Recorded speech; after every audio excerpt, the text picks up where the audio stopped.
మిత్రులకు నమస్కారం. రేడియో రాంబాబు ఛానల్కి స్వాగతం. చిత్తమూరు వి శ్రీధర్ ఈ పేరు మీరు వెంటనే గుర్తుపట్టలేకపోవచ్చు, కానీ పెళ్లి కానుక దర్శకుడు శ్రీధర్ అంటే చాలామంది గుర్తుపడతారు. నిజానికి ఆయన తెలుగు మూలాలున్న తమిళవాడు. 1950లో తమిళ సినిమా రంగంలో ఆయన ఒక విధంగా ఒక సెన్సేషన్. మన దగ్గర ఎలా అయితే దర్శకుడు త్రివిక్రమ్ శ్రీనివాస్ తన డైలాగ్స్తో, తన మార్క్ హ్యూమర్తో ఏ విధంగా మాటల రచయితగా మంచి పేరు సంపాదించుకున్నాడో, 1950లో సివి శ్రీధర్ కూడా అలాంటి పేరే సంపాదించుకున్నాడు. ఆయన 18 ఏళ్ల వయసులోనే రక్తపాసన్ అనేటువంటి ఒక నాటకం, స్టేజ్ నాటకం చాలా పాపులర్ అయ్యి, అప్పటి తమిళ నటుడు షణ్ముఖం ఆయన తమ్ముడితో కలిసి ఆ నాటకాన్ని సినిమాగా మలిచారు. శ్రీధరు ఆయన చాలా సినిమాలకు సంభాషణలు రాశాడు. ఆయన సంభాషణ స్టైల్ నచ్చి చాలామంది ఆయన ఎంకరేజ్ చేశారు. తర్వాత ఆయన వీనస్ పిక్చర్స్ వాళ్ళు ఆయన్ని భాగస్వామిగా చేర్చుకుని సినిమాలు తీయటం మొదలుపెట్టారు. అలా తీసిన సినిమా ఆయన మొదట్లో స్క్రీన్ ప్లే సంభాషణలు మాత్రమే రాసేవారు. ఆయన రాసినటువంటి 2 సినిమాలకి టి ప్రకాష్ రావు గారు దర్శకత్వం వహించారు. అలాగే ఆయన ముఖ్యంగా అక్కినేని సినిమాలైనటువంటి మాంగళ్య బలం కావచ్చు, తోడికోడలు కావచ్చు, జయభేరి కావచ్చు, ఇంకా మరికొన్ని సినిమాలకు ఆయన సంభాషణలు తమిళంలో రాశారు. అవి తెలుగులో నుంచి తమిళంలోకి డబ్ చేసినా, లేదంటే ద్విభాషా చిత్రంగా తీసినా కూడా తమిళ సంభాషణలు శ్రీధర్ రాశారు. అలా ఆయనకి అక్కినేనితో మంచి రిలేషన్ ఉండేది. 1959లో కళ్యాణపరశు అనేటువంటి సినిమా తీసినప్పుడు ఆ సినిమాని ఆయనే దర్శకత్వం వహించారు. ఆ సినిమా వీనస్ పిక్చర్స్ వాళ్ళు చెప్పాం కదా, ఆయన్ని భాగస్వామిగా చేర్చుకుని ఆ సినిమా దర్శకత్వం ఆయన వహించారు. అదే సినిమాని తెలుగులో పెళ్లి కానుక పేరుతోటి తీశారు. విచిత్రం ఏమిటంటే, కళ్యాణపరశు సినిమాలో అక్కినేని కూడా ఒక పాత్ర, అంటే అందులో మెయిన్ హీరో పాత్ర జెమినీ గణేష్ వేశారు. అక్కినేని ఒక సైడ్ హీరో, లేదంటే ఒక చిన్న పాత్ర అనుకోండి, అలాంటి క్యారెక్టర్ చేశారు. అదే తెలుగులో పెళ్లి కానుకలో జెమినీ గణేష్ని వేసినటువంటి పాత్రని అక్కినేని పోషించారు. పెళ్లి కానుక అది కళ్యాణ పారిస్ వచ్చేసి 1959 ఏప్రిల్లో విడుదలైంది. ఈ సినిమా పెళ్లి కానుక 1960 ఏప్రిల్ 22న విడుదలైంది. మంచి హిట్ అయింది. ప్రధానంగా ఈ సినిమా ప్రత్యేకత మనం చూస్తే, ఇది అక్కినేనికి 82వ చిత్రం, కృష్ణకుమారి అక్కినేని కలిసి నటించినటువంటి మొదటి చిత్రం. అలాగే ఏం రాజా సంగీత దర్శకత్వం వహించి అక్కినేనికి ఏం రాజానే పాడారు, ఘంటసాల పాడలేదు. బహుశా అప్పట్లో ఇది ఒక విధంగా సెన్సేషన్ కిందే భావించాలి. ఈ సినిమా అసలు శ్రీధర్ గొప్పతనం ఏమిటంటే, ఆయన ఒకటి డైలాగ్స్ అన్నీ చిన్న చిన్నగా రాయటం, మెలో డ్రామా తగ్గించి, అంటే సగటు ప్రేక్షకుడు కనెక్ట్ అయ్యే విధంగా శ్రీధర్ సంభాషణలు రాస్తారు. తెలుగులో ఆత్రేయలాగా, తర్వాత కాలంలో త్రివిక్రమ్ శ్రీనివాస్ లాగా. అందుకని ఆయన ఈ సినిమాకి సంభాషణలు ఆత్రేయ అప్పగించారు ఆ బాధ్యతని, సంభాషణలు రాసేటువంటి బాధ్యతని. ఇది ముక్కోన ప్రేమ కథా చిత్రం. అంటే అక్కా చెల్లెలు ఇద్దరు ఒకే వ్యక్తిని ప్రేమిస్తారు. సో ఆ అక్కా చెల్లెళ్ళు వేసిన వాళ్ళు కృష్ణకుమారి, అలాగే చెల్లెలుగానేమో బి సరోజాదేవి.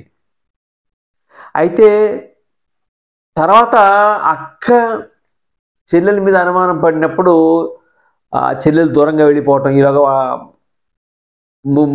మొదటగా అక్కినేని సరోజాదేవి ప్రేమించుకున్న తర్వాత ఎప్పుడైతే అక్క అక్కినేని మీద ఆరాధన ప్రకటించిందో, అప్పుడు బి సరోజ దూరం వెళ్ళిపోయి వాళ్ళిద్దరు పెళ్లి చేయటం, అక్కినేని ఈ సరోజాదేవిని మర్చిపోలేకపోవటం, ఈలోగా వాడికి పిల్లవాడు పుట్టడం. ఒకసారి ఇంటికి వచ్చినప్పుడు ఇద్దరిని చూసి కృష్ణకుమారి అనుమానపడటం, చెల్లెలు వెళ్ళిపోవటం, తర్వాత చెల్లెలు చేసిన త్యాగాన్ని భర్త చెప్పటం, ఆ భార్య అనారోగ్యం పాలై చివరికి ప్రాణాదులే సమయంలో పిల్లవాడిని ఎలా అయినా సరే తన చెల్లెలు పెంచాలి అని చెప్పి భర్త దగ్గర మాట తీసుకోవడం, ఇది చాలా మెలోడ్రామా ఉన్నటువంటి కథ. సో చివరికి హీరో చాలా కష్టపడి తిరుమలలో పెళ్లి జరుగుతుంటే మోటార్ సైకిల్ మీద చేసినట్టుగా వెళ్ళి పెళ్లి మంటపానికి వెళ్ళేప్పటికీ వరుడు తాళి కట్టేస్తాడు. తమిళ సినిమాలో ఇక్కడ వరుడు పాత్రని అక్కినేని పోషిస్తే తెలుగులో జగ్గయ్య పోషించారు. చివరికి వాళ్ళ పెళ్లి కానుకగా తన కొడుకుని కళ్యాణ మండపంలో వదిలేసి హీరో తప్పుకుంటాడు. ఇది పెళ్లి కానుక కథ. ఇంత సీరియస్ కథ నిజం చెప్పాలంటే ఈ కథలో ఎండింగ్ నార్మల్గా అయితే ఏం చేస్తారు, మళ్ళీ విడిపోయినటువంటి ఆ ప్రేమికులిద్దరూ మళ్ళీ కలిసిపోవటం,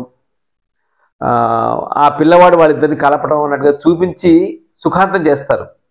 కానీ శ్రీధరు విషాదాంత ప్రేమ కథల్ని ఇష్టపడతారేమో కానీ దీన్ని కథని విషాదాంతం చేశారు. తెలుగు వాళ్ళు మరి విషాదాంత ప్రేమ కథల్ని మెచ్చరు కదా, మరి ఎలా తెలుగులో కూడా హిట్ అయింది అనేది ఆశ్చర్యమే. కాకపోతే సినిమా చూసిన ప్రేక్షకుడు ఒక బరువైన క్లైమాక్స్ చూసినప్పుడు దాన్ని గుండెల్లో నింపుకుని బయటకు వస్తాడు. అంటే అతనిలో ఆ బాధ ఎంతో కొంత అనుభవిస్తూ బయటకు వస్తాడు. బహుశా అదే ప్రేక్షకులకు కనెక్ట్ అయింది. ఆ స్క్రీన్ రైటింగ్లో ఉండేటువంటి ఆ టెక్నిక్, లేదంటే ఆ సినిమా మేకింగ్లో ఉండేటువంటి ఆ టెక్నిక్, అందులో ఉండేటువంటి ఒక సూక్ష్మం ఏదో దర్శకుడు శ్రీధర్కి తెలుసు. అందుకనే ఆయన తమిళంలో అదే ఎండింగ్ పెట్టారు, తెలుగులో కూడా అదే ఎండింగ్ పెట్టారు. రెండు చోట్ల కూడా ఆయన విజయవంతం అయ్యాడు. ఇదే సినిమాని ఆయన హిందీలో కూడా ఏమేమి వాళ్ళు తీసినట్టున్నారు, లేకపోతే ఇంకొకరు తీశారు, కానీ ఇదే సినిమాకి ఆయన హిందీలో కూడా దర్శకత్వం వహించి అక్కడ కూడా సక్సెస్ అయ్యారు. విచిత్రం ఏమిటంటే ఈ సినిమా దర్శకత్వం చేసినటువంటి శ్రీధరు మళ్ళీ మీకు గుర్తునే ఉంటుంది, కాదలిక్క నేరం లేనటువంటి సినిమా ప్రేమించి చూడు సినిమా, అది విషాదంతమా కాదు.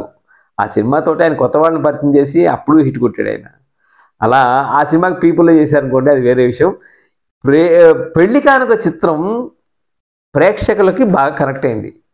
తమిళంలో 25 వారాలు ఆడింది, తెలుగులో కూడా రజతోత్సవం చేసుకుంది. ఆ డీటెయిల్స్ కనపడలేదు కానీ ఎవరో ఒక చోట నేను విజయవాడ అలంకార్ టాకీస్లో 175 రోజులు ఆడింది పెళ్లి కానుక సినిమా అని చెప్పి చదివాను. బహుశా అది నిజమైతే కనుక మాత్రం 175 రోజులు ఆడిన సినిమా. ఇదే దర్శకుడు శ్రీధరు ఏం రాజాతోటి మళ్ళీ ఆయన రిపీట్ చేయాల. ఆయన తర్వాత తీసిన సినిమాకి విశ్వనాథన్ రామ్మూర్తి సంగీతం చేశారు. దానికి కారణం ఏం చెప్తారంటే, ఏం రాజా నిజంగా ఆయనకి మంచి గోల్డెన్ ఆపర్చునిటీ వచ్చింది.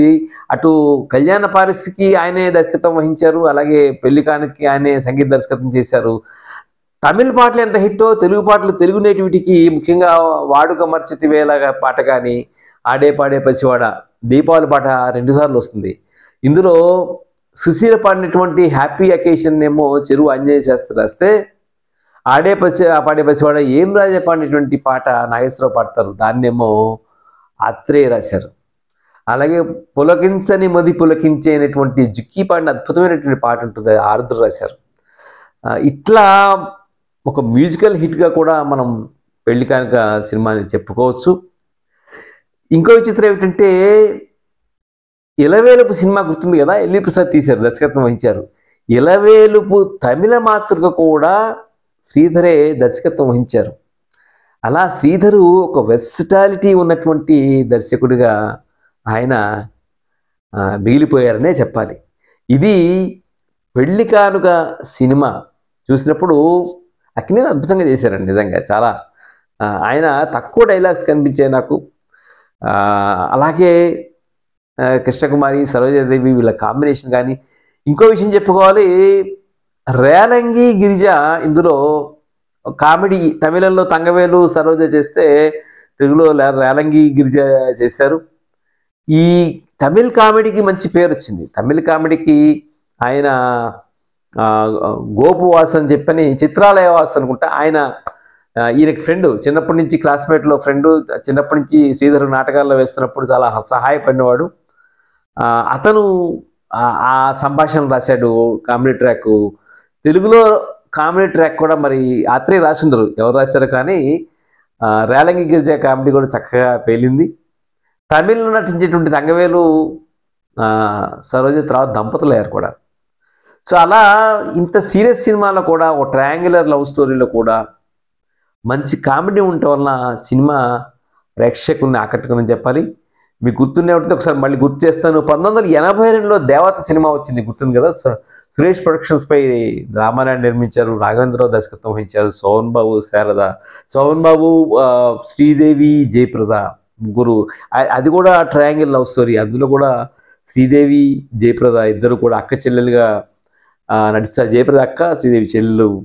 అక్కడ కూడా ఈ రకమైన కథ ఉంటుంది, కానీ ట్రీట్మెంట్ మార్చి సెకండ్ హాఫ్ని మార్చారు.